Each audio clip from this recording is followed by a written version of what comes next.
உடம்புல வேலை குத்திக்க அதை குத்திக்க என்ன சொல்றாரு? ஒன்றும் கிடையாது. முழங்கால் படிக்கட்டும், நீ முழு இருதயத்தோட முழு ஆத்மாவோட தேவனாய் கர்த்தரிடத்துல போய் ஆண்டவரே நான் செஞ்சது தப்புப்பான்னு கேட்க சொல்றாரு. நீ உள்ள உட்காந்து இப்ப ஏமாத்திட்டுல இருக்கிற, உணர்த்தினால நீ உணர மாட்டிய.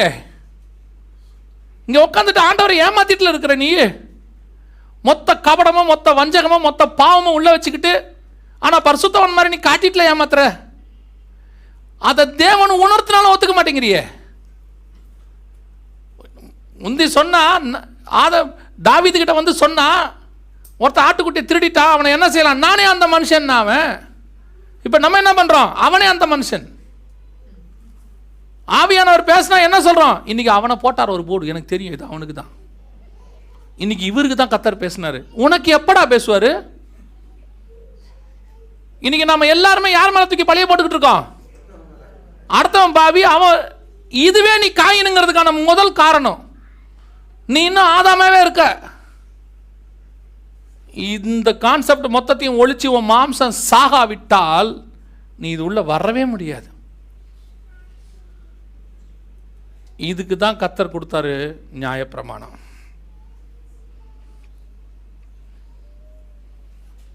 எதுக்கு? உங்க மாம்சம் சாகிறதுக்கு கொடுத்த இடத்துக்கு பேர் தான் நியாயப்பிரமாணம். கொலை செய்யாதிருப்பாயாக, பொய் சாட்சி சொல்லாதிருப்பாயாக, உன் தேவனாய் கர்த்தரில் அன்பு கூறுவாயாக. முதல்ல இந்த நியாயப்பிரமாணத்தையே நீங்கள் இன்னும் ஃபாலோ பண்ணலையே. நீ நம்மளாம் சொல்கிறான் நியாயப்பிரமாணம் எதுக்குங்க? ஏசுநாதர் நியாயப்பிரமாணம் வேணான்னு சொல்லலை. நியாயப்பிரமாணம் பரலோகத்துக்கு கூட்டு போகாது. ஏங்க நான் டாக்டருக்கு படிக்கணும், என்ன படிக்கணும்? எம்பிபிஎஸ். அப்புறம் எதுக்குங்க எல்கேஜி? அப்புறம் எதுக்கு ஃபஸ்ட் ஸ்டாண்டர்ட் செகண்ட் ஸ்டாண்டர்ட் கேட்டிருக்கோமா? ஃபஸ்ட் ஸ்டாண்டர்ட் செகண்ட் ஸ்டாண்டர்ட்லாம் முடிக்கணுங்க. முடித்தா தான் நீங்கள் எம்பிபிஎஸ்கே வர முடியும். இல்லை நான் இன்ஜினியர் தாங்க படிக்கணும் என் பையனை, என்ன செய்யலாம்? நான் டேரெக்டாக இன்ஜினியர் படிக்க வச்சுறேனே. முடியாது. நீங்கள் இதுதாங்க ஸ்டெப். அதுக்கு அதான் தான் ஏசு சொன்னார், அதையும் விடாதிருக்க வேண்டும், இதையும் நீங்கள் ஃபாலோ பண்ண வேண்டும்.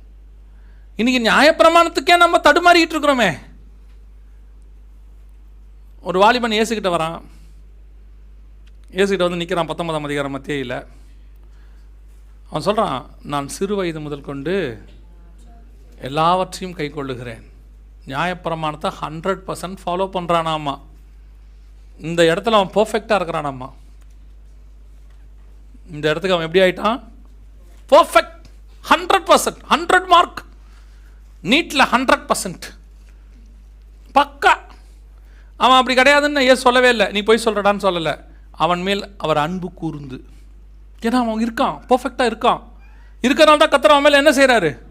அன்பு கூறுறாரு. ஆமாம் கரெக்டு, பையன் சூப்பராக இருக்கானையா, பர்ஃபெக்டாக இருக்கான். இப்போ அவன் என்ன கேட்குறான்? நித்திய ஜீவனை சுதந்தரிக்க என்ன செய்யணும்? அப்போ அவன் எந்த இடத்துக்கு போக கேட்குறான்? தோட்டத்துக்குள்ளே போய் சென்டர் பாயிண்ட்டுக்கு போகிறதுக்கு கேட்குறான். இப்போ இங்கே இருக்குதே, இது தோட்டத்துக்குள்ளே கொண்டு போகும், ஆனால் எங்கே கொண்டு போகாது? ஏன்னா ஏசுநாதர் அங்கே சொல்கிறாரு. என்ன சொல்கிறாரு? தம்பி, இந்த 2-12 அப்போ இருக்கு பாரு, இதை ஃபுல்லாக ஃபாலோ பண்ணால் தான்ப்பா நீ இங்கேருந்து இங்கே போக முடியும். நீ இந்த இடத்துலேருந்து இங்கே வர்றது ஓகே. என்னது? நியாயப்பிரமாணத்தின்படி குற்றம் சாட்ட முடியாமல் இருந்தால் ஓகே, நீ எங்கே போகலாம்? கார்டனுக்குள்ளே போகலாம். இப்போ நீங்கள் நியாயப்பிரமாணத்தின்படி குற்றம் சாட்ட முடியாதவங்களா இருக்கீங்களா? 100% நீங்கள் சொல்ல முடியுமா? நீங்கள் கிருபையின் பிரமாணத்தை அப்புறம் யோசிப்போம். ஆர் யூ பர்ஃபெக்ட் இன் லா? அந்த அளவுக்கு அது லா வந்து ஒன்றும் இல்லை, ஒரு குறைவானது. நீ உன்னிடத்தில் அன்பு கூறுவது போல உன் தேவனாய கர்த்தரிடத்தில், அவ்வளோதான். பிறனிடத்தில் அன்பு கூறணும். இருக்கா? நியாயப்பிரமாணத்தில் நீங்கள் பர்ஃபெக்டா? பொய் சாட்சி சொல்லாமல் இருக்கீங்களா? தாய் தந்தரை கனம் பண்ணுறீங்களா? தேவனாய கர்த்தரிடத்தில் அன்பு கூறுறீங்களா? அடுத்தவன் பொருளை இச்சியாது இருக்கிறீங்களா? அடுத்தவன் மனைவியை இச்சிக்காது இருக்கிறீங்களா? இதெல்லாம் இருக்கா? யோசித்து பாருங்க. இன்னும் நியாயப்பிரமாணத்தையே தாண்டலையே, செகண்ட் ஸ்டேஜே வரலையே. இன்னும் முதல்ல பலிபீடத்தில் தடுமாறிக்கிட்டு இருக்கிறோம், நமக்கே தெரிஞ்சு போச்சு. இப்போ செகண்ட் ஸ்டேஜ் நியாயப்பிரமாணத்துக்குள்ளே வரணும், கார்டனுக்குள்ளே வரணும். நீங்கள் இதை ஜெயிச்சா தான் கார்டனுக்குள்ளேயே வர முடியும். இப்போ கார்டனுக்குள்ளே வரணும்னா நியாயப்பிரமாணத்தை நீங்கள் ஃபாலோ பண்ணி இருக்கணும். முடியுமா? முடிஞ்சிருக்குதா? அவ்வளோதான் கேள்வி. முடியுமா? கிடையாது, முடிஞ்சே ஆகணும். நீங்கள் ஏன்னா நீங்கள் பரலோகத்துக்கு போவேன் தானே ஆரம்பத்தில் சொன்னீங்க. அவங்ககிட்ட தான் நான் பேசிக்கிட்டு இருக்கிறேன். ஆரம்பத்தில் நான் கேள்வி கேட்கும்போது நீங்கள் சொன்ன வார்த்தை என்னது? நான் பரலோகத்துக்கு போவேன்.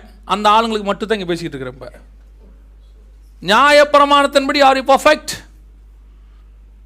பழைய ஏற்பாட்டின்படி என்னை குற்றம் சாட்ட முடியும். பவுல் சொல்றாரு, நியாயப்பிரமாணத்தின்படி என்னை குற்றம் சாட்ட முடியாது. எங்க சொல்லி பாருங்கன்றாரு. எங்க சொல்லி பாருங்க. நான் அதுதான் எப்பவும் கேட்பேன். எலியாவை பார்த்து எலியா சொல்றாரு, நான் இன்று எடுத்துக்கொள்ளப்பட போகிறேன், உனக்கு என்ன வேண்டும்? அப்போ அன்னைக்கு எலியா போறாருங்கிறது யாருக்கு தெரியுது? எலியாவுக்கு நல்லா தெரியுது. நான் இன்னைக்கு எங்கே போகிறேன்? எனக்கு போகிறேன், பரலோகத்துக்கு போகிறேன், இங்கே போகிறேன். ரெண்டாவது, அந்த தீர்க்கதரிசி, அந்த ஊரில் இருக்க தீர்க்கதரிசிகள் புத்திரர்கள் வந்து எலிசாவை கேட்குறாங்க, இன்று உம்முடைய எஜமான் எடுத்துக்கொள்ளப்பட போகிறாரே, உனக்கு தெரியுமா? எலிசா என்ன சொன்னா? தெரியும். அப்போ எலியா போகிறது யாருக்கு தெரியுது? எலிசாவுக்கும் தெரியுது. இப்போ அந்த ஊரில் இருக்கிற தீர்க்கதரிசிகள் சொல்கிறாங்க, என்ன சொல்கிறாங்க? தீர்க்கதரிசி என்ன சொல்கிறாங்க? இன்று உம்முடைய எஜமான் எடுத்துக்கொள்ளப்பட போகிறார். அப்போ அவங்களுக்கும் தெரியுது.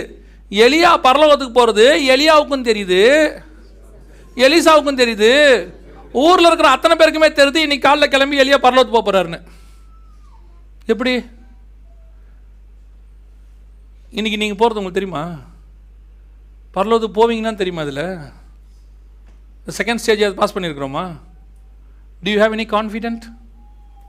நான் இது எதுவுமே எனக்குள்ளே இல்லைங்க, பர்ஃபெக்ட் இன் த சர்ச். சரி, ஓகே. இப்போ செகண்ட் ஸ்டேஜுக்குள்ளே வந்திருக்கிறோம். உள்ள அப்போஸ்தலர் உபதேசம் இதெல்லாம் ஓகேங்க, நான் பர்ஃபெக்ட்டு, நான் இதெல்லாம் விட்ட நியாயப்பிரமாணத்தில் எனக்கு குற்றமே சாட்ட முடியாது, எங்கே சொல்லி பாருங்கள். Is it okay? உங்களை தான் கேட்குறேன். உங்களை நீங்களே, நம்மை நாமே நிதானித்து அறிந்தோமானால் நாம் நியாயம் தீர்க்கப்படும். சரி, இப்போ ஓகே, நம்ம கூட இருக்கிறவங்க எலிசாவை கேளுங்களேன், மனைவியை கேளுங்க, கணவனை கேளுங்க. இன்றைக்கி அவர்கள் எடுத்துக்கொள்ளப்படுவார் வாய்ப்பு இருக்குதா? யார் இருந்தாலும் சான்ஸே இல்லை. மனைவியை ஒத்துக்காது. கணவன் பரலோகத்துக்கு போகிறான்னா கணவன் சொல்லுவான், மனைவி போவேன், வாய்ப்பே இல்லை. ஏன்? நீ பண்ணுறது எனக்கு தானமா தெரியும், நீ யாருன்னு நான் தெரியும், நான் யாருன்னு உனக்கு தெரியும். அனனியா சப்பீராவில் பார்க்கும்போது அத்தனை பேருக்கும் எப்படி தெரியுது? They are the most perfect couples. They sold out all their properties. இல்லை, தேவ சமூகத்தில் கொண்டாந்து அப்படியே வச்சுட்டாங்க. ஐயோ, எவ்வளோத்த கொண்டாந்து வச்சுருக்காங்க. அந்த சிஸ்டரும் அந்த பிரதரும் ரொம்ப தியாகம். ஆனால் சிஸ்டருக்கும் பிரதருக்கும் தான் தெரியும் நம்ம யார் திருட்டு பையன்னு.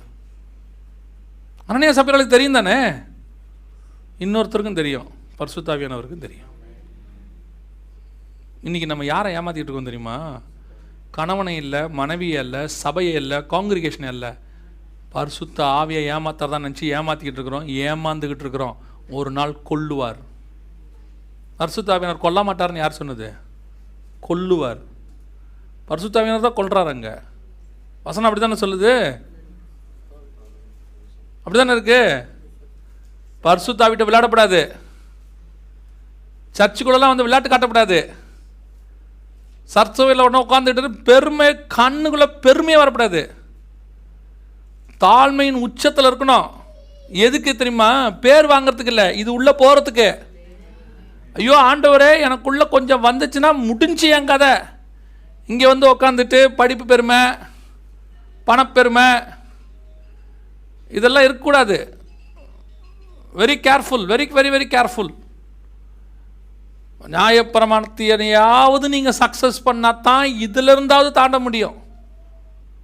இப்போ அவங்க எங்கே வரணும்? அடுத்த ஸ்டேஜ் தோட்டத்துக்குள்ளே வரணும். இப்போ ஏனோக்கு இதை சக்ஸஸ் பண்ணிட்டாருன்னு வச்சுக்கோங்க, பண்ணிட்டாரு, ஆமாம் தானே. ஆனால் அவர் நித்திய ஜீவனை சுதந்திரிக்கலையாமா தெரியுமா? எபிரேயர் நிருபம் 11ஆம் அதிகாரம் 5ஆம் வசனம் வாசிங்க. எபிரேயர் 11:5 வாசிங்க. விசுவாசத்தினாலே ஏனோக்கு மரணத்தை காணாதபடிக்கு எடுத்துக்கொள்ளப்பட்டான். தேவன் அவனை எடுத்துக்கொண்டபடியினாலே அவன் காணப்படாமற் போனான். அவன் தேவனுக்கு பிரியமானவன் என்று அவன் எடுத்துக்கொள்ளப்படுவதற்கு முன்னமே சாட்சி பெற்றான். வாங்கிட்டானா? சாட்சி வாங்கிட்டானா? பெர்ஃபெக்ட்டா? 39ஆம் வசனம். இவர்கள் எல்லாரும் விசுவாசத்தினாலே நற்சாட்சி பெற்றும் வாக்குத்தத்தம் பண்ணப்பட்டதை அடையாமற் போனார்கள். யாரு? இவர்கள் எல்லாரும். ஏனோக்கையும் சேர்த்து. இந்த இடத்த அவனுக்கு கிடைக்கல, நித்திய ஜீவனை கிடைக்கல. பாருங்களேன், யாரு? மரணத்தை காணாதபடி எடுத்துக்கொள்ளப்பட்ட ஏனோக்குக்கு என்ன கிடைக்கலையாமா? நித்திய ஜீவன் கிடைக்கலையாமா? அப்போ யார் தாங்க இதை பெற முடியும்? இப்போ 100% நியாயப்பிரமாணத்தை ஃபாலோ பண்ணுற ஒருத்தன் வந்து நிற்கிறான் இயேசுக்கிட்ட. ஆண்டவரே, இந்த இடத்துக்கு ஐம் ஓகே, பர்ஃபெக்ட், இப்போ நான் வந்திருக்கிறேன் ஆண்டவரே, என்னப்பா வேணும்? இந்த சென்டர் பாயிண்டில் ஒன்று இருக்குல்ல, என்னது? நித்திய ஜீவன், ஜீவ விருட்சம், அதான் நித்திய ஜீவன், எனக்கு அது வேணும் ஆண்டவரே. ஆண்டவர் பார்க்குறாரு, ஆஹா அன்பு கூர்ந்து, சூப்பர்ப்பா, very nice, perfect person, okay right. இப்போ என்ன செய்யணும் ஆண்டவரே? 3 காரியம் செய்யணும்பா. இதை செஞ்சால் நீ சென்டர் பாயிண்ட்டுக்கு வந்துடலாம். முதல்ல இதை ஜெயிக்கணும், ஓகேவா? 2வது இதை ஜெயிக்கணும். இப்போ அடுத்து என்ன ஜெயிக்கணும் தான் நம்ம பார்க்க போகிறோம், சரியா? அப்போ தான் நீங்கள் சென்டர் பாயிண்ட்டுக்கு போக முடியும். ஏன்னா நமக்கு இது இன்னும் எடுக்கலாம், பட் நமக்கு நேரம் இல்லை. நீங்கள் ஆல்ரெடி 1.25 மணி நேரத்துக்கு மேலே உட்காந்துட்டீங்க எத்தனை பேரும். நான் 1.5 மணி நேரத்தில் முடிக்கிறேன்னே, முடிக்காது, இன்னும் கொஞ்சம் 1/2 மணி நேரம் ஆகும். பரவாயில்லையா? இல்லை, உங்களுக்கு உட்கார முடியுமான்றது தான் கேள்வி. அவ்வளோதான். அந்த நம்ம கேட்ட கேள்விக்கு மட்டும் பதில், வேறு ஒன்றும் பேசக்கூடாது. முடிஞ்சிடும். சீராளன் பிரதர் இப்போ தான் அனுபவம் பெறாரு. எங்கே போயிட போகிறாரு? இதெல்லாம் அவர் இப்போ எவ்வளோ பொறுமைசாலிங்கிறது முடிஞ்ச பிறகு தான் தெரியும். கவனிங்க, இப்போ நம்ம ஆண்டவர் சொல்கிறாரு, நீ பர்ஃபெக்ட் தான், 100% பர்ஃபெக்ட் தான், ஆனால் நித்திய ஜீவனை சுதந்தரிக்க வேண்டும். என்ன செய்யணும்? ஆண்டவர் அன்பு கூர்ந்து அவனுக்கு ஒரு வழி சொல்லி கொடுக்குறார். ஓகேப்பா, நியாயப்பிரமாணத்தின்படி ஓகே, என்ன செய்யணும்? அந்த வசனம் வாசிங்க சிஸ்டர், 19 கர்த்தர் அவனிடத்தில். அதற்கு இயேசு, பூரண சற்குணராய் இருக்க விரும்பினால் போய் உனக்கு உண்டானவைகளை விற்று தரித்திரருக்கு கொடு, அப்பொழுது பரலோகத்தில் உனக்கு பொக்கிஷம் உண்டாயிருக்கும், பின்பு என்னை பின்பற்றி வா என்றார். எல்லாவற்றையும் விடணும் ஃபர்ஸ்ட். 2வது இதே காரியம் லூக்கால வரும்போது அவர் என்ன சொல்றாரு? சிலுவையை எடுத்துக்கொண்டு என்னை பின்பற்றி வா.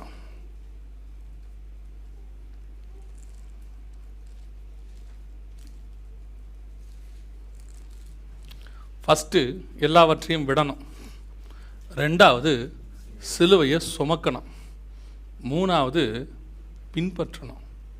சிலுவையை தூக்கிக்கிட்டு என்ன பண்ணணும்? பின்னாடியே போகணும். இப்போ இயேசு எங்கே போயிட்டுருக்கிறாரு? இவங்ககிட்ட பேசும்போது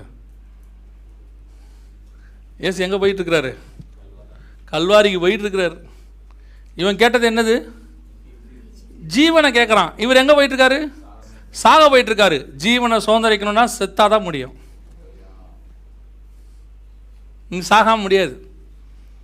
நித்திய ஜீவனை சுதந்திரிக்கணும்னா நீங்கள் சாகாம முடியாது. எல்லாவற்றையும் விட்டு, எல்லாவற்றையும் விட்டு நான் என்னங்க, ஐயோ நாங்கள் கஷ்டப்பட்டு மஸ்கட்டில் சம்பாரிச்சுக்கிட்டு இருக்கிறோம், நீங்கள் வேறு எல்லாத்தையும் விட்டுக்கிட்டு, உங்களை கூப்பிட்டதே தப்பாக போச்சு போல், இனிமேட்டு உங்களை கூப்பிட்டோம்னா பாருங்கள், கூப்பிடாதீங்க, ஒன்றும் பிரச்சனை இல்லை. ஆனால் விஷயம் இதுதான். எது எல்லாவற்றையும் விடுறதுன்னா என்ன? எல்லாவற்றையும் விடுதுன்னா என்ன? இப்போ ஆபிரகாமை பார்த்த கர்த்தர் எதை விட சொன்னார்? உன் தேசத்தையும் உன் இனத்தையும் உன் தகப்பனுடைய வீட்டையும் விட்டு வா. அவனுக்கு சொன்னது அதுதான். அதே நேரத்தில் பேதுருக்கு சொல்லும் போது எதை விட சொன்னார்? அவர் முழுசாக 2 படகு நிறைய மீன் வச்சுருந்தார். இப்போ பார்த்து அவர் என்ன சொன்னார்? இவைகளை விட்டு விடு, என்னை பின்பற்றி வா, நான் உன்னை மனுஷனை பிடி. இப்போ அதே நேரத்தில் யோவான் வந்து அவங்க அப்பாவோட வலையை பின்னிக்கிட்டு இருக்கிறாரு. இப்போ எதை விட சொன்னார்? வலையையும் தகப்பனையும் விட்டு வா. இப்போ இதே இந்த இவங்கிட்ட சொல்லும் போது என்ன சொல்கிறாரு? வாலிபங்கிட்ட சொல்லும் போது, பணக்கார வாலிபங்கிட்ட. அப்போ எதை விடணும்னா, எது உன்னால் விட முடியாதோ அதை விடணும், அதுதான் விடுறது. இப்போ பேதுரு நைட்டு ஃபுல்லாக மீன் இல்லை, இப்போ கிடச்சிருச்சு. என்ன கிடச்சிருச்சு? 2 படகு நிறைய மீன், அமிழத்தக்கதாக. ஓ சோத்ராண்டவரே, சூப்பர், பிரைஸ் தி லார்ட். இதை கொடுத்தது யாரு? இயேசு கிறிஸ்து. வாக்கு தத்தத்தின்படி பெற்றிருக்கிறார். ஆமாம், அவர் சொன்ன வாக்கின்படி தான் நடந்துச்சு. வாக்கு தத்தத்தின்படி நான் சுதந்தரித்த மீன் கொடுத்தது காட். அப்படின்னா இது அநியாய பொருள்லாம் கிடையாது, 100% கர்த்தர் கரத்தில் வந்தது. அதை விடு. இப்போ இந்த நியாயப்பிரமாணத்தை ஃபாலோ பண்ணி சம்பாரிச்சானே ஒரு வாலிபன், இவன் தப்பாக சம்பாரிச்சானா சரியாக சம்பாரிச்சானா? 100% பர்ஃபெக்ட் மணி. ஏன்னா அவன் சிறு வயது முதல் கொண்டு எப்படி இருக்கிறான்? நியாயப்பிரமாணத்தை. அப்போ அவங்ககிட்ட இருக்கிற ஆஸ்தி எப்பேற்பட்டது? எல்லாத்துக்கும் கணக்கு இருக்கு, பர்ஃபெக்ட் இருக்கு, காணிக்கை செலுத்தி இருக்கிறான். அதில் ஒன்று கூட தப்பான பணம் கிடையாது. இவங்ககிட்ட இருந்த பணம், சகையோடைய பணத்தில் கூட கொஞ்சம் மிஸ்டேக் இருந்துச்சு. அதனால தான் சகைவே சந்தேகத்தில் சொல்கிறாரு, நான் ஒருவேளை அநியாயமாய் வாங்கி இருப்பேனானால் நாள் அத்தனையே நான் திருப்பி தந்துடுறேன். ஆனால் இவங்ககிட்ட அப்படி பேச்சே கிடையாதுங்க, பர்ஃபெக்ட். இப்போ நீங்கள் அநியாயம் நீங்கள் விட்டு விடுனா எதை சொல்வீங்க? நான் கர்த்தர் தானே கொடுத்தாரு, அதையே விடணும். இன்னைக்கு கொஸ்டினா தானே, நான் ஒரு வேளை தப்பாக வச்சுருந்தா பரவாயில்லைங்க, கர்த்தர் கொடுத்து சம்பாரிச்ச பணம், வாழ்நாளெல்லாம் கர்த்தர் கொடுத்து சம்பாதிச்ச சொத்து, வாழ்நாளெல்லாம் கர்த்தர் கொடுத்து சம்பாதிச்ச பெருமை, வாழ்நாளெல்லாம் கர்த்தர் கொடுத்து சம்பாதிச்ச படிப்பு, வாழ்நாளெல்லாம் கர்த்தர்கிட்ட ஜோமனி எனக்கு கொடுத்ததான பட்டம் பதவி, கர்த்தர் சொல்றாரு அதைத்தான் விடு. நான் விட சொன்னது நீ இங்கே இல்லை, அதை இங்கேயே விட சொல்லிட்டேன் நான். நம்ம என்ன சொல்கிறோம், நான் அநியாயமாக தானேங்க வாங்கினா நீங்கள் விட சொல்லணும், அதை விட்டதுனால தான்ப்பா நீ இங்கேயே வந்த. இங்கே வரும்போது தான் உங்கள்கிட்ட இல்லையே, அநியாயமாக வாங்கினதான் எதுவுமே இல்லையே. Now you are perfect. சர்ச்சுக்குள்ளே வந்துட்டோமே, சர்ச்சில் தான் இயேசுவின் ரத்தத்தை கழுவி உங்களை எப்படி ஆக்கிட்டாரு. இப்போ நீ இன்னும் இதை பற்றியே பேசிகிட்டு இருந்தா எப்படி? நான் யாரையும் வட்டி கூட்டெல்லாம் சம்பாதிக்கலைங்க, எங்கள் அக்கா தங்கச்சி கூட ஏமாத்தினதில்லை, எல்லாமே பர்ஃபெக்ட் பணம் கர்த்தர் கொடுத்தது, இதையும் விடணுமா? அது இங்கே விடணும்ப்பா. தப்பாக சம்பாதிச்சிருந்தா சரியாக சம்பாதிச்சதை விடுறதான்ப்பா இது. ஏன்னா உனக்கு கிடைக்க போகிறது நித்திய ஜீவன். உனக்கு நித்திய ஜீவன் சொல்றதா சொத்து பெருசா பெரிதாங்கிறது தான் கேள்வியே. இப்போ நித்திய ஜீவனா பையனா? ஆபிரகாம் கேட்டாரு, நித்திய ஜீவனா பையனா? மோசே கேட்கிறாரு, பார்வோன் குமாரத்தின் மகனா, அதாவது அடுத்த பிரைம் மினிஸ்டரா, அடுத்த ராஜாவா, இல்லை நித்திய ஜீவனா? அவன் சொல்றான் நித்திய ஜீவன். அதான் அங்கே எனக்கு வேண்டும், நித்திய ஜீவன். ஒருத்தனை பார்த்து கேட்குறாரு, உயிரா நித்திய ஜீவனா? நித்திய ஜீவன். சாவரியா? ஏன் ஆண்டவரே, இது செத்தா பரவாயில்ல ஆண்டவரே, இதில் செத்துறக்கூடாது. This is important.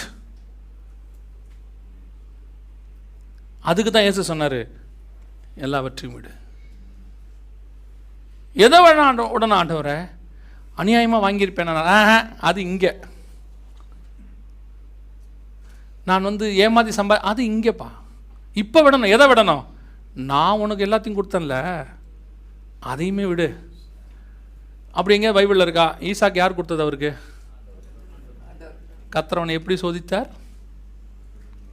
அதற்கு பிறகு கர்த்தர் அவனை சோதித்தார்னு இருக்கு. என்ன சொல்கிறாரு? பையனை விட்டுருப்பா. ஏன்? நான் சொன்னேன்னு ஆரம்பத்தில் அப்பா அம்மா விட்டுட்டு வந்தல பாபிலோனில்.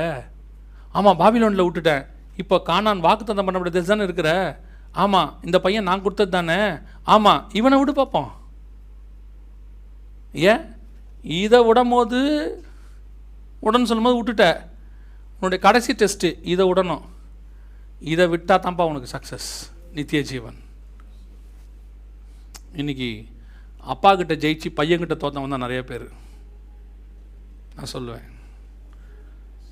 ஆரம்பத்தில் பெற்றோரை விட்டுட்டு ஆண்டவருக்காக வைராக்கியமாக வந்தவங்க எத்தனையோ பேர். ஆனால் பசங்களுக்காக ஆண்டவரை விட்டவர்கள் எத்தனையோ பேர். இதெல்லாம் ஓகே தான். அப்பா அம்மா விட்டு வரும்போது எனக்கு வயசு இருந்துச்சு, எல்லாம் விட்டேன். இப்போ பிள்ளைகளுக்கு ஏதாவது செய்ய வேண்டாமா? உன்னை காப்பாற்றின ஆண்டவர் உன் பிள்ளையும் காப்பாற்றுவார். உன் பிள்ளையை நடுத்தரில் நிறுத்துங்கிறது அர்த்தம் அல்ல. கர்த்தர் கேட்டால் அதையும் கொடுக்க நான் தயாராக இருக்கிறேன். எனக்கு தேவை நித்திய ஜீவன். அதுதான். இப்போ நான் எப்படிங்க இதை பெற்றுக்கொள்றது? இதை எப்படி பெற்றுக்கொள்றது?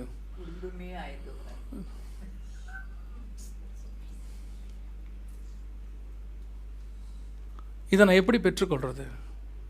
இவ்வளோ கரெக்டாக இருக்குது, இவ்வளோ கரெக்டாக இருக்குது, பர்ஃபெக்டாக இருக்குது, எல்லாம் செய்யுது. ஆனால் நான் எப்படி பெற்றுக்கொள்றது? கவனிங்க, இப்போ ஆதாமை இந்த இடத்துல வெளியே அனுப்பும்போது தோல் உடைகளை போட்டு அனுப்புனாரா? ஆமாம் தானே? அப்போ கண்டிப்பாக அங்கே என்ன அடிக்கப்பட்டிருக்கு? ஒரு மிருகம் அடிக்கப்பட்டது. என்ன மிருகமாக இருந்திருக்கலாம் அப்படின்னா ஆட்டுக்குட்டியாக இருந்திருக்கலாம். ஏன்னு சொன்னால் உலக தோற்றம் முதல் அடிக்கப்பட்ட ஆட்டுக்குட்டிங்கிறதுனால நம்ம அசியூம் பண்ணுறோம் ஆட்டுக்குட்டி. நான் இன்னொரு வச்சும் ப்ரூஃப் சொல்லுவேன். இப்படின்னு கேட்டால், ஆசாரிப்பு கூடாரத்தை கர்த்தர் எதில் மூடினார்? ஆட்டுத்தோலால் மூட சொன்னார். அப்போ நியாயப்பிரமாணம் இங்கே தான் இருக்குது. ஆசாரிப்பு கூடாரத்தினுடைய செகண்ட் பார்ட். இதை நியாயப்பிரமாணம், அதான் ஆட்டுத்தோல், தோல் போட்டு மூடினார். அதனால தான் பைபிள் சொல்லுது, எவனுடைய பாவங்களை அவர் மூடினாரோ. ஸோ நியாயப்பிரமாணம் என்பது மூடுறது. சரியா? இப்போ நியாயப்பிரமாணத்தோடு தான் யார் வந்தது வெளியே? அதான் வந்துட்டார், தோல் எடுத்துகிட்டு வந்துட்டார். இப்போ இதை போட்டால் நிர்வாணம் மூடிடும். ஆனால் நிர்வாணம் இருக்கும். நிர்வாணம் மூடிடும், ஆனால் நிர்வாணம் உள்ளே என்ன செய்யும்? இருக்கும். அதனால தான் நியாயப்பிரமாணம் பாவத்தை மூடும், ஆனால் உள்ளே என்ன இருக்கும்? பாவம் இருக்கும்னு பைபிள் சொல்லுது. உள்ள நிர்வாணம் இருக்கும், ஆனால் அது மூடும். இப்போ தோலோடு அவர் வந்துட்டார், அது நியாயப்பிரமாணம் எல்லாம் ஓகே. ஆனால் அடிக்கப்பட்ட ஆட்டுக்குட்டியோடைய தோலோடு தான் ஆதாம் போனார். அப்போ அந்த ஆட்டுக்குட்டியோடைய ரத்தமும் மாம்சமும் எங்கே? ஒரு மிருகம் அடிக்கப்பட்டா தோல் அவன் எடுத்துகிட்டு போயிட்டான். அப்போ அந்த மிருகத்தினுடைய மாம்சமும் ரத்தமும் எங்கே இருக்கும்? அது உள்ளே தான் இருக்குது, தோட்டத்துக்குள்ளேயே தான் இருக்குது. இப்போ தோட்டத்துக்கு உள்ளே வர்றதுக்கு நியாயப்பிரமாணம் ஓகே, தோலுடை ஓகே. ஆனால் தோட்டத்திலிருந்து நீங்கள் நித்திய ஜீவனை சுதந்திரிக்கணும், சென்டர் பாயிண்ட்டுக்கு போகணுன்னா இந்த அப்பமும் ரசமும் இருந்தால் மட்டும்தான் போக முடியும். அதனால தான் இயேசு சொன்னார். இப்போ வாசிங்க, யோவான் 6:54 வாசிங்க. யோவான் 6:54. என் மாம்சத்தை புசித்து என் ரத்தத்தை பானம் பண்ணுகிறவனுக்கு நித்திய ஜீவன் உண்டு. அல்லேலூயா. இதுதான் சென்டர் பாயிண்ட்டுக்கு போகிற வழி. இதுதான் சென்டர் பாயிண்ட்டுக்கு போகிற வழி. ஏன்? அடிக்கப்பட்ட மிருகத்தினுடைய தோலோடு அவன் போயிட்டான். மாம்சமும் ரத்தமும் உள்ளே தான் வெயிட் பண்ணிக்கிட்டு இருந்துச்சு. எதுக்கு வெயிட் பண்ணிக்கிட்டு இருக்குது? ஒரு நாள் இந்த தோலில் பர்ஃபெக்டாக இருக்கிறவன்லாம் உள்ளே வருவான். அவன் வரும்போது அவனுக்கு இந்த அப்பமும் ரசமும் இருக்கும். இதை பெற்றுக்கொள்கிறவனை நான் நித்திய ஜீவனுக்கு நேராக கொண்டு போவேன், சென்டர் பாயிண்ட்டுக்கு கொண்டு போவேன்னு சொன்னார். அப்போ இந்த அப்பமும் ரசமும் எடுக்கிற உங்களுக்கு இப்போ ஒரு சந்தோஷம். என்ன சந்தோஷம்? ஐயோ, இதுதான் கஷ்டம், இதுதான் கஷ்டம், இதுதான் கஷ்டம், பரவாயில்ல. அப்பமும் ரசமும் இருந்தால் நித்திய ஜீவனை சுதந்திரிக்கணும். இப்போ நான் மாதம் மாதம் என்ன பண்ணிட்டு இருக்கிறேன்? மாதம் மாதம் என்ன எடுத்துக்கிட்டு இருக்கிறேன்? திருவிருந்து எடுத்துக்கிட்டு இருக்கிறேன். அப்போ எனக்கு என்ன உண்டு? ஐயையோ, ஏங்க இதுவே இவ்வளோ கஷ்டமாக இருந்தால் அவ்வளோ சீக்கிரமாக இருக்கும்னு நினைக்கிறீங்க? 1 கொரிந்தியர் 11 வாசத்துக்கு பாருங்கள். நித்திய ஜீவனை சுதந்திரிக்கணும்னா அப்பமும் ரசமும் எப்படி இருக்கணும்னா ஒரே லைனில் அடிச்சு விட்டார் பவுல் மொத்தமாக. எவன் அபாத்திரமாய் போஜனம் பானம் பண்ணுகிறான். வாசிங்க அதை.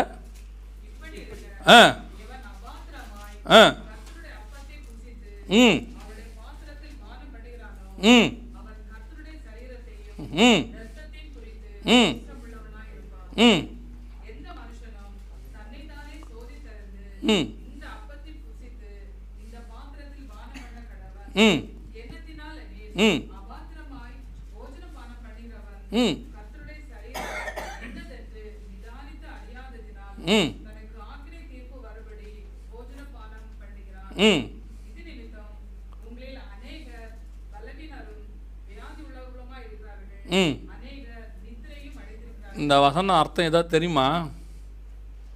இந்த வசனத்துக்கு அர்த்தம் தெரியுமா? அபாத்திரமாய் போஜனமானம் பண்ணுறதுனா என்ன தெரியுமா? இதோடையும் வந்து இதில் கையை வச்சிங்கன்னா கொல்லும். அபாத்திரமான போஜனமானம் பண்ணுறதுனா என்ன? இந்த உலகமும் இந்த மாம்சத்தோடையும் நியாயப்பிரமாணத்தில் இருக்கிறதுனால வரக்கூடியதான சுத்தம், நியாயப்பிரமாணத்தினால் உண்டாகும் பரிசுத்தம்னு ஒன்று இருக்குதுல்ல, மாம்ச பரிசுத்தம். அது I am okay, I am perfect. என்ன பர்ஃபெக்ட்? நான் மிஷினரிகளுக்கெல்லாம் பணம் அனுப்புகிறேன், தான தர்மம் பண்ணுறேன், ஏழைகளை போஷிக்கிறேன். இது நியாயப்பிரமாணத்தினால் உண்டாகிற வரக்கூடிய சுத்தம். நான் தசமாங்காணி கொடுக்குறேன். நான் இன்னொன்று கேட்டால் நீங்கள் எப்படி தாங்குவீங்களா?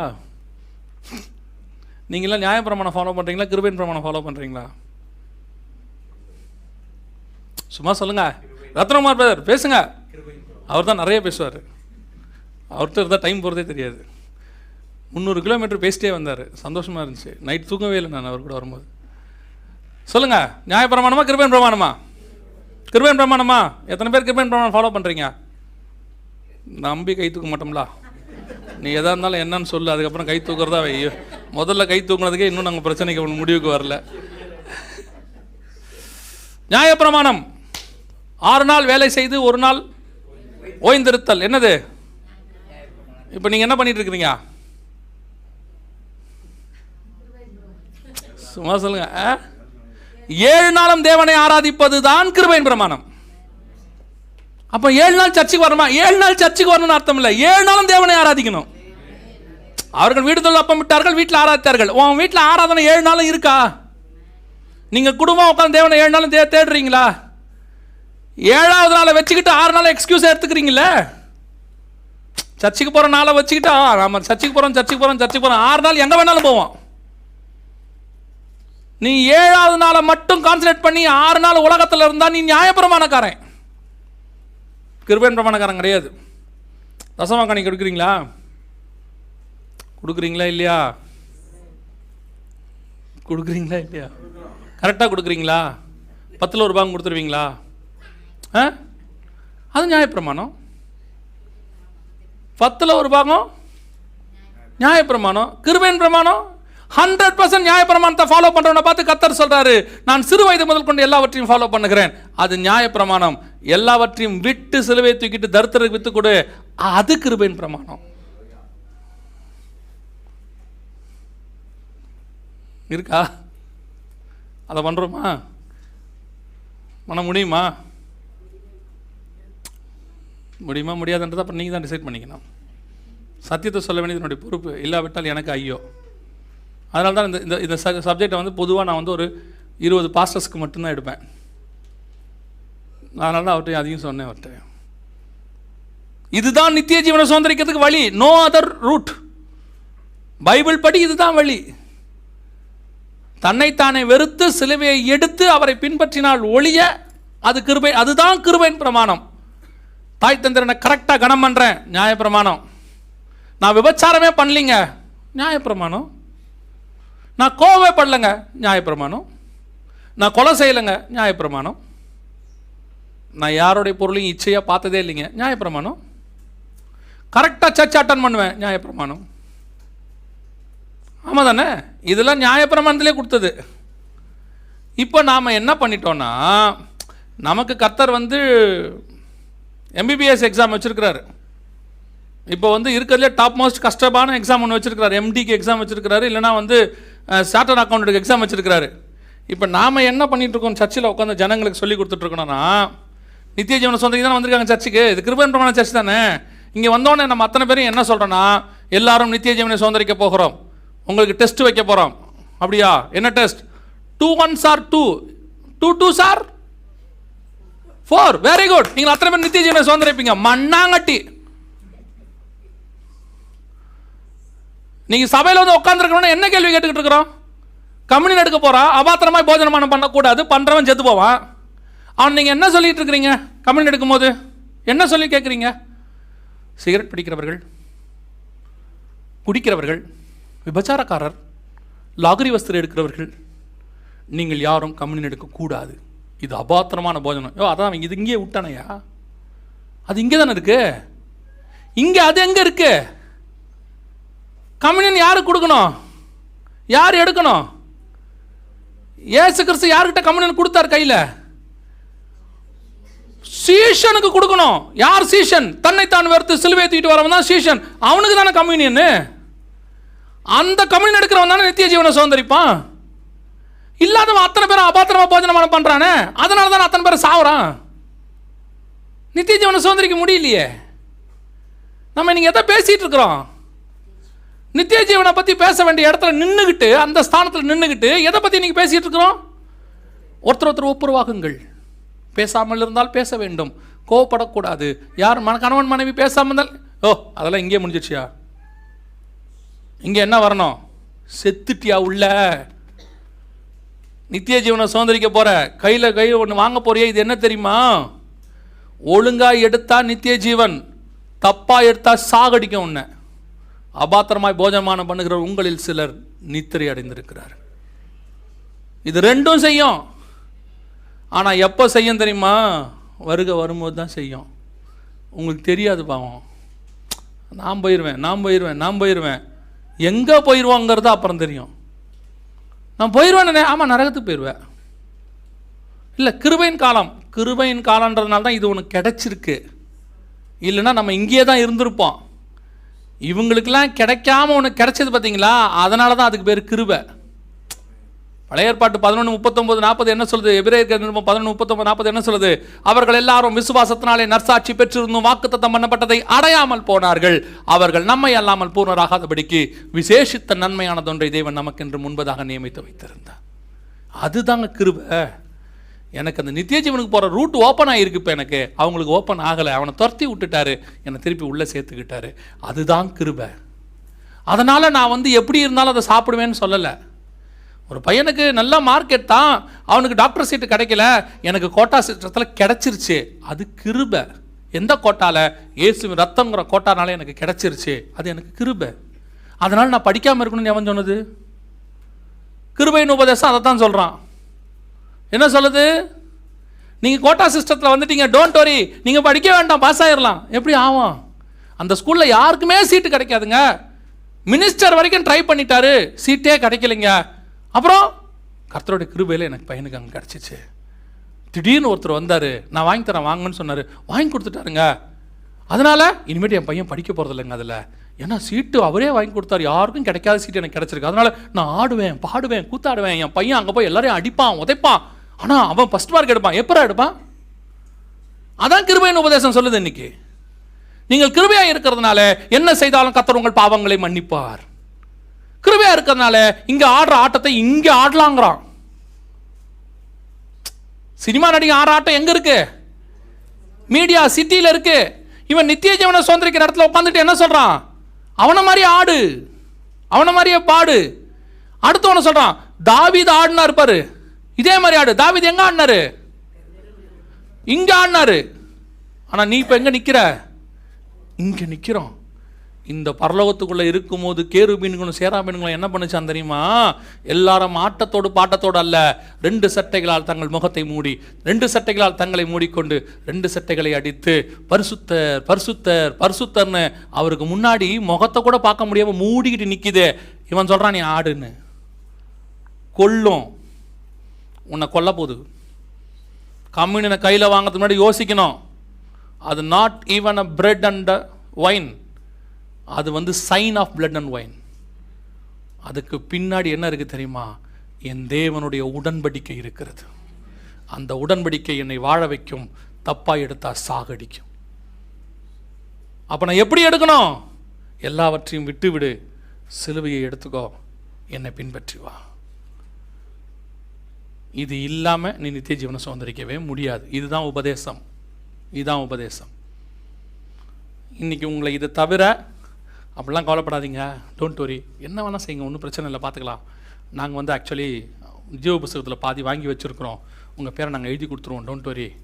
எங்கள் ஊழியத்துக்கு மாதம் மாதம் அமிச்சிங்கன்னா உங்களை கண்டிப்பாக நாங்கள் சேர்த்துக்கொள்வோம். எங்ககிட்ட தான் அந்த பரலோகத்துடைய சாவியே இருக்குது, நாங்கள் போனால் தான் ஓப்பனே பண்ணுவோம். உடன்படிக்கை பெட்டி இருக்குங்களே, அது நம்மகிட்ட தான் இருக்குது, டோன்ட் வரி. உள்ளே எழுதி பேர்லாம் வச்சுருவோம். நம்ம டிவிக்கு நீங்கள் பணம் அனுப்பிட்டீங்கன்னா டோன்ட் வரி, நம்மளால் ஒருத்தர் ரைட்டில் ஒன்று லெஃப்ட்டில் ஒன்று பிதாக்கு நின்றுக்கிட்டு இருக்கிறாங்க, அவங்க உங்களை உள்ளே கூப்பிட்டு போயிடுவாங்க. நீங்கள் அங்கே போனால் போதும், டிரான்சிட்டில் அவங்களே உங்களை கூப்பிட்டு போயிடுவாங்க. திருட்டு பயிலுவோம், உங்களை ஏமாற்றி நரகத்துக்கு கூப்பிட்டு போகிற திருடர்கள், கள்ள போதகர்கள், கள்ள தீர்க்கதரிசிகள். இது வேதம் சொல்லுகிற சத்தியம். இது எதுவுமே என் சத்தியம் கிடையாது. இதுக்கு அகைன்ஸ்டாக உங்களுக்கு ஏதாவது கேட்கணுன்னா இப்போ கேட்கலாம். ஏன்னா I'm going to finish within 5 minutes. நீங்கள் already as you can, please. இவ்வளோ நேரம் உட்காந்ததே பெரிய விஷயம். நீங்கள் பாவம் மோர் தென் 1.5 hours. இப்போ நீங்கள் எதாவது கேட்குறதுனா கேட்கலாம். கொஸ்டின், இந்த 3 இடத்துல நீங்கள் எங்கே இருக்கிறீங்கன்னு உங்களை ஆராய்ச்சி பார்த்துக்கோங்க. இதில் நீங்கள் நித்திய ஜீவனை சுதந்திரிக்கிறது எப்படின்னு உங்களுக்கே தெரியும். இது எல்லாம் தேவனுடைய வசனத்திலிருந்து தான் உங்களுக்கு சொல்லியிருக்கிறோம். ராத்திரி போய் ஜெபம் பண்ணுங்க, படுக்காதீங்க, உட்காந்து ஜெபம் பண்ணுங்க. ஆண்டவரே, அந்த நித்திய ஜீவனை சுதந்திரிப்பேனான்னு கேளுங்க. இயேசுவை அறியாமல், இயேசுனா யாருன்னே தெரியாமல் ஒருத்தன் நரகத்துக்கு போனால் நியாயம். ஏன்னா அவனுக்கு இயேசுவை தெரியாது. இயேசுவை அறிஞ்சு பாவத்தை மேற்கொள்ள முடியாமல் தடுமாறி ஒரு விசுவாசியாக இருந்து நரகத்துக்கு போனால் கூட அடி ஜாஸ்தி, ஆனால் பரவாயில்ல. ஆனால் சத்தியத்தை அறிந்து நித்திய ஜீவனை சுதந்திரிக்கணும்னு நீங்கள் சுதந்திரிக்கணும்னா கஷ்டம். இப்போ நான் சொன்ன இந்த உபதேசத்தை அப்படியே 6ஆம் அதிகாரம் 54 60ஆம் வசனம் வாசிங்க. யோவான் முடிக்கலாம்.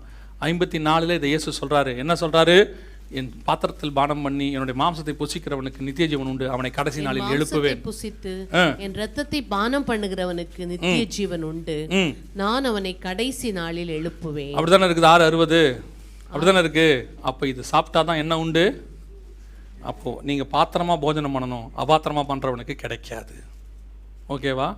பாத்திரமா பானம் பண்ணுறது என்னன்னு பார்த்துட்டோம். எது பாத்திரமா பானம் பண்ணுறது? நியாயப்பிரமாணத்தின்படி குற்றம் சாட்ட முடியாமல் இருந்து நீ 100% இருந்தினா அதையும் விட்டுட்டு சிலுவையை எடுத்துக்கிட்டு எல்லாவற்றையும் விட்டு சிலுவை எடுத்து என்னை பின்பற்றி வா. இப்போ இதை கேட்கும் போது உங்களுக்கு ஒன்று தோணும். என்ன தோணுது? உண்மையை சொல்லுங்கள். இதை கேட்கும்போது உங்களுக்கு என்ன தோணுது? என்ன தோணுது? இது கஷ்டம்தான்ல, இல்லை கஷ்டம் தானே?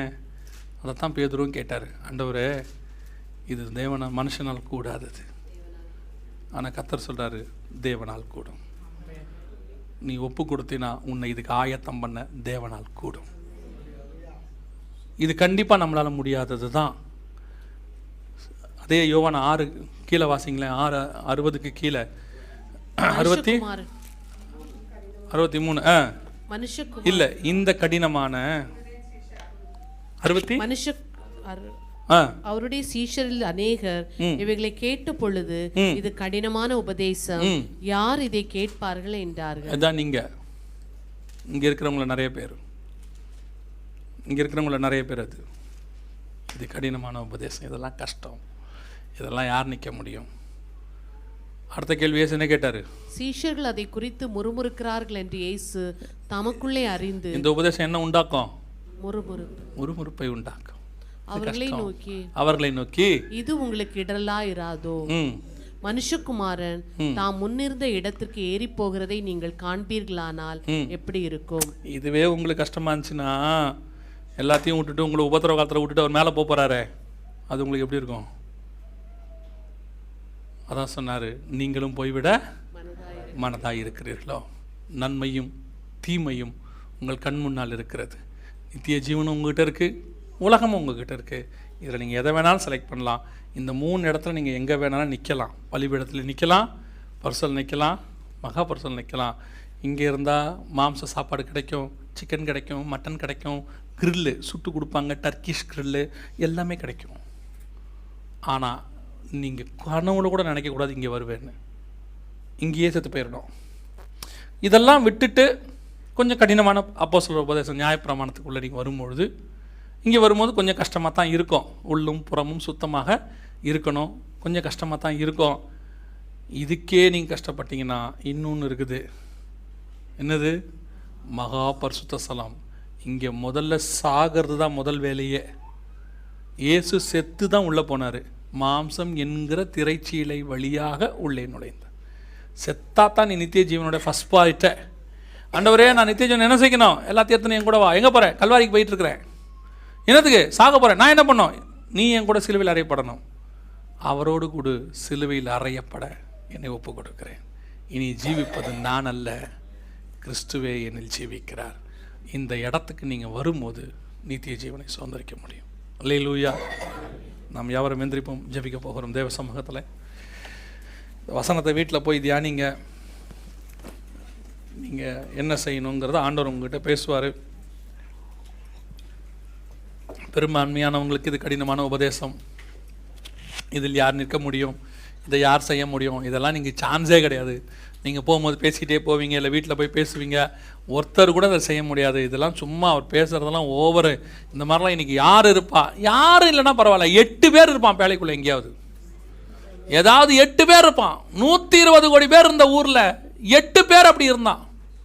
எல்லாத்தையும் விட்டுட்டு பேழையை கட்டிக்கிட்டு பைத்தியக்காரன் மாதிரி உலகம் அழிய போதுன்னு சொல்லி அத்தனை பேரும் 100 வருஷம் அவனை பைத்தியக்காரன் இருப்பான். ஏண்டா இருக்கிற சொத்தெல்லாம் விற்று பேழையை கட்டிக்கிட்டு இருக்கிற? ஏண்டா பிள்ளைகளை படிக்க வைக்காம அவங்களையும் கூப்பிட்டு போய் பேழையை கட்டிக்கிட்டு இருக்கிற பைத்தியக்காரனே? ஏண்டா அவன் பிள்ளைகளை வேலைக்கு அனுப்புனா பொண்டாட்டி பிள்ளைகளை அவனாவது ஒழுங்கா இருப்பான், அவன் புண்ண மனைவிகளையும் சேர்த்துக்கிட்டு குடும்பத்தை நாசம் பண்ணி இப்படி பண்றியடா? அறிவு இருக்குதா? இவ்வளோ அவச்சொல்லையும் கேட்டுக்கிட்டு கெட்டு போகிறவர்களுக்கு அது பைத்தியமாய் இருக்கிறது, நமக்கோ அது தேவபலனாய் இருக்கிறது. இந்த உபதேசம் கெட்டு போகிறவர்களுக்கு பைத்தியம். நாங்கள் இன்னைக்கு உங்களுக்கு முன்பாக பைத்தியங்களை போல இருக்கிறோம். ஒரு நாள் வரும், தேவனுக்கு முன்பாக நிற்கும் பொழுது யார் பைத்தியம், யார் தேவனுடைய உபதேசத்தை பின்பற்றுகிறவர்கள் என்பதை கர்த்தர் உங்களுக்கு தெரியப்படுத்துவார். இந்த உபதேசம் இப்பொழுது உங்களுக்கு பைத்தியமாய் தோன்றும், கடினமாய் தோன்றும். யார் நிற்பார்கள்? யார் நிலையில் நிற்க முடியும்? ஒருத்தர் கூட பண்ண முடியாது, சான்ஸே இல்லை. What ever excuses you can say, but one thing will be the fact. The day will come. The day will come. அன்னைக்கு தெரியும் உன்னால் நிற்க முடியுமா முடியாதான்னு. இன்னைக்கு எல்லாவற்றையும் விட்டு சிலுவை எடுத்துக்கிட்டு அவருக்கு பின்னாடி வந்தினா இன்னைக்கு நீ பைத்தியமா இருப்ப. ஆனால் பரலோகத்தில் நீ நுழையும் போது பிதாவுக்கு முன்பாக, சகல பரிசுத்தவான்களுக்கு முன்பாக, கோடான கோடி தூதர்களுக்கு முன்பாக கர்த்தர் உங்களை பார்த்து சொல்வாரு, உண்மையும் உத்தமம் உள்ளவனே அப்படின்னு சொல்வார். அதுக்கு தான் கர்த்தர் அழைச்சிருக்கிறார். நீங்க இந்த மஸ்கட்டுக்கு வந்தது, இந்த பூமிக்கு வந்தது, இந்த பூமியில படிச்சது, குடும்பத்தை சம்பாதிச்சது அத்தனையுமே நீங்கள் இந்த பூமியிலே உங்கள் பெயர் பிரஸ்தாபத்தை ஸ்தாபித்து சந்ததி சந்ததியாய் வாழ்வதற்கு அல்ல, உங்களுக்கு நியமிக்கப்பட்ட ஆவிக்குரிய ஓட்டத்தில் முடிவு பரியந்தம் ஓடி முடிப்பதற்கு, பரிசுத்த சந்ததியை பெற்றெடுப்பதற்கு, அவர் வருவளவும் தேவ பக்தி உள்ள சந்ததியை பூமியிலே உருவாக்குவதற்கு. நீங்க அந்த சந்ததியை தேவ பக்தி உள்ள சந்ததியா உருவாக்காம அறிவாளி சந்ததியா, பணக்கார சந்ததியா, ஞானமுள்ள சந்ததியா, வசதி உள்ள சந்ததியா உருவாக்கிட்டு இருக்கிறீங்க. ஆனா கர்த்தர் உங்களுக்கு சொன்னது தேவ பக்தி உள்ள சந்ததியை உருவாக்கு. நீங்க எந்த சந்ததியை உருவாக்குறோம்? கம்யூனியன் எடுக்கும் போது பயம் வரணும். ஆண்டவரே நான் இன்னும் சிகரெட் குடிக்கல சொல்லி நீ இன்னும் எக்ஸ்கியூஸ் பண்ணிக்காதீங்க. ஆண்டவரே நான் சிலுவையை இன்னும் சுமக்காம இருக்கிறேன். ஆண்டவரே இன்னும் என் சிலுவையை நான் சுமக்காம இருக்கிறேன். ஆண்டவரே இன்னும் நான் விட வேண்டியதை விடாம இருக்கிறேன். ஆண்டவரே அபாத்திரமா இதுல கைய வைக்கிறேனே. ஆண்டவரே அபாத்திரமா கைய வச்சு பொருளாசக்காரனா, பணத்தாசக்காரனா, காட்டி கொடுக்கிறவனா ஒருத்தன் கைய வச்சான், அவன் நாண்டு கொண்டு செத்து போனான். ஏன்னா அந்த கம்யூனியன் அவனை கொன்னுச்சு. பைபிள் சொல்லுது கொல்லும். அநேகர் மரித்து இருக்கிறார்கள். கர்த்தருக்கு முன்பாக உண்மையும் உத்தமம் உள்ள சந்ததியா கைய வைக்கணும். உன்னை திருத்தணும். நீ எடுக்கக்கூடாதுன்னு அர்த்தம் இல்லை, நீ இப்படி எடுக்கணும்னு கர்த்தர் சொல்றாரு. ஆண்டவர் இப்படி சொல்றதுக்கு காரணம் நீ எடுக்கக்கூடாதுன்னு இல்லை, ஐயோ நீ எடுக்கணுங்கிற ஆசையில தான். ஆனா நீ ஒழுங்கா எடுக்கணும்னு கர்த்தர் விரும்புறாரு. ஏன்னா நீ நித்திய ஜீவனுக்காக அழைக்கப்பட்டவன் அல்லவா, நீ மகா மேன்மை உள்ளவன் அல்லவா, அவருடைய சாயலை அடைவதற்காக முன்குறிக்கப்பட்டவன் அல்லவா, நீ பரலோகத்தில் குமாரனுடைய சாயலை அடைந்து தேவனுடைய வலது பார்சத்தில் உட்கார நீ அழைக்கப்பட்டவன் அல்லவா, நீ ஜெயம் கொள்ளுகிறவன் அல்லவா, நித்திய ஜீவனை சுதந்திரிக்கிறவன் அல்லவா, புது நாமத்தை தரித்து கொள்ளுகிறவன் அல்லவா. நீ இந்த உலகத்தினுடைய அற்ப பணத்துக்காக, ஆஸ்திக்காக, அழிந்து போகிற இந்த சரீரத்துக்காக உன்னை ஏன் இந்த மகா மேன்மைகளை நீ இழந்து போக வேண்டும்? உனக்கு முன்பாக ஆண்டவர் வச்சிருக்கிற ஆசீர்வாதங்கள் உச்சிதமானவைகள், மகா மேன்மையானவைகள், இந்த உலகத்தால் கொடுக்க முடியாதவைகள், உன் கற்பனைக்கு எட்டாதவைகள். நீ என்ன நினைத்தாலும் அது உனக்கு கிடைக்காது. காரணம் அது இயேசுவின் ரத்தத்தால் சம்பாதிக்கப்பட்டது. அதை நீ நித்திய ஜீவனை சுதந்திரிக்கணும்னா, அதை சுதந்திரிக்கணும்னா உன்னை சிலுவையில் அரைஞ்சால மட்டும்தான் முடியும், வேற எதாலையும் முடியாது. இந்த உலகத்திலோட சுகவாழ்வு இல்லை சிலுவை, எதுன்னு நீங்க தீர்மானம் பண்ணுங்க. நம்ம ஜெபிக்க போகிறோம். என்னோட ஜெபிக்க நீங்க விரும்பினா, கர்த்தர் இடைப்பட்டிருந்தா மட்டும், நான் இதை சுதந்திரிக்கணுங்கிற ஆசை உங்களுக்கு இருந்தால் மட்டும் என்னோட கொண்டு சேர்ந்து ஜெபம் பண்ணுங்க. காரணங்களை ஆண்டவருக்கு நேராக உயர்த்தி அப்படி ஜெபிக்க விரும்புகிறவங்க மட்டும் தயவு செய்து போலியாக, மாய்மாலமாக எல்லாருக்கும் முன்னாடி நான் ஜெபம் பண்ணுங்கிற எண்ணத்தோட இல்லைங்க இல்லைங்க இல்லைங்க, வேணாம், வேஸ்ட், என்னையை ஏமாற்றி உங்களை ஏமாற்றி தேவனை ஏமாத்துறதா நினச்சிடாதீங்க. கர்த்தர் உங்கள் இருதயத்தை தான் பார்க்குறாரு. உண்மையிலேயே ஆண்டவரே எனக்கு நீ ஒரு ரகசியத்தை சொல்லி கொடுத்துருக்குறீங்க, ஒரு சீக்ரெட் எனக்கு சொல்லி கொடுத்துருக்குறீங்க. I want to travel in that lord, I want to, நான் அதில் போகணும் ஆண்டவரே, நான் அதை கெயின் பண்ணணும் ஆண்டவரே, நான் எதுக்கு அழைக்கப்பட்டங்கிற நோக்கத்தை இன்னைக்கு எனக்கு தெரியப்படுத்தி இருக்கிறீங்கப்பா. நீ அதற்காகவே அழைக்கப்பட்டவன். நீ உலகத்திலிருந்து வேறு பிரிக்கப்பட்டு ஏதேனுக்குள் கொண்டு வரப்பட்டு இப்பொழுது தோட்டத்துக்குள்ளே அழைத்து கொண்டு போகிற இடத்துக்கு கர்த்தர் வந்திருக்கிறாரு. நீ உன் சிலுவையை கையில மட்டும் எடுத்துட்டினா, உன்னை மரிப்பதற்கு ஒப்பு கொடுத்துட்டினா, உன்னை ஆண்டவர் நிச்சயம் அந்த நித்திய ஜீவனுக்குள்ளே கொண்டு போவார்.